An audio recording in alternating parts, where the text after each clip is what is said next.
So what's the best way to manage people? We know intuitively that people are different and different people have to be managed differently. But is there a universal approach that can help us figure out how to manage people across the board? And the answer is that yes, there is. And that's what we're going to talk about in this video. Hi folks, welcome back to the channel. Hope everybody is happy and healthy and doing well. And so today we're going to go over the people management grid. And as usual, we're going to start by picking the two variables that are going to define the grid and are going to help us figure out what to do. And the dimensions of the people management grid are subordinate qualifications and the management approach that we choose. And qualifications, as you would expect, relate to sort of people's education, their job experience, how well do they know the job at hand, have they done it before, and that like. And the management approach, goes to how we manage people. Do we manage them very hands-on, or do we take a lighter hands-off approach? And as usual on this channel, we're going to cover the quadrants in a predefined order. So we're going to start by bottom left, then we're going to go top right. Those two are usually non-brainers. And then we're going to go to bottom right, and then finally to the top left. And the important thing about this quadrant in particular is that we need to look at the interplay between the two different variables, the matches and mismatches if you want. And so in this case, starting with the bottom left, when you're dealing with inexperienced people, so of course you need to help them, you need to train them, you need to provide close supervision, and therefore you're going to have a much more hands-on approach. Think of a new group of recruits, say, joining the military. They're very smart, but they've never been soldiers before. They need to learn a lot of things, and they need to stay out of harm's way while learning them. Once they're trained, they may very well and probably will move up to the well-advanced top right-hand quadrant. But as newbies, they need training and they need close supervision, and for that reason, this quadrant is a match between people who don't yet have the qualifications and a much more hands-on management approach.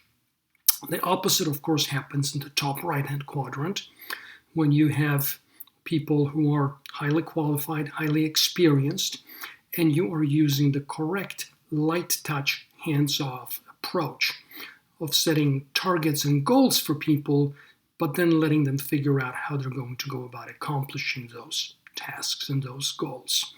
Experienced, highly qualified people, as I think we all appreciate, don't need and probably quite hate micromanagement.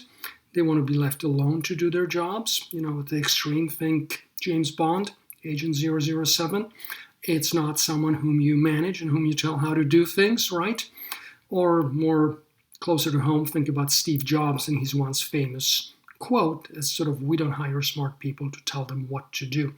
And that is absolutely right. And for that reason, this quadrant too is a match between highly qualified people and a light touch, hands-off management approach. And so the two remaining quadrants are complete and total mismatches between these two variables, but for entirely different reasons. Bottom right, where you have inexperienced staff and no or minimal supervision, can only lead to poor quality, poor morale, and potentially harm as they try to figure things out. Once again, think about the military or people handling heavy equipment. You don't want to leave them to do it alone. You don't want to leave them to figure it out by themselves. This quadrant is clearly something to be avoided, right? And then we'll look at the top left quadrant, which is maybe less potentially harmful, but quite frankly no better. Here you're dealing with highly experienced, highly qualified people, and trying to micromanage them is probably not the way to achieve success. If anything, you're going to make them less effective, less efficient. You're going to tick them off, and more often than not, they're probably going to leave sooner or later. And quite frankly, why wouldn't they? They're highly experienced professionals.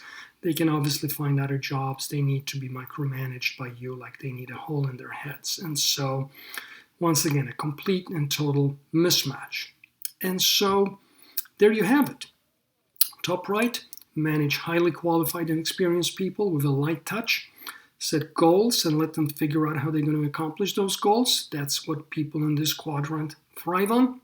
Bottom left, inexperienced people clearly need training, clearly need supervision, so they can learn quickly, efficiently, learn well, so they too can move up to the higher level quadrants. And so we need to provide good supervision here. The other two quadrants, complete and total mismatches. Bottom right, inexperienced people, poor supervision, nothing good will happen here. And top left, another poor choice, highly experienced people, but given way too much direction, way too much supervision, it's going to slow them down, it's going to make them ineffective, it's going to tick them off, and eventually they're going to leave. So there we have it. We've covered another hopefully useful 2x2 that you can use in your day-to-day life.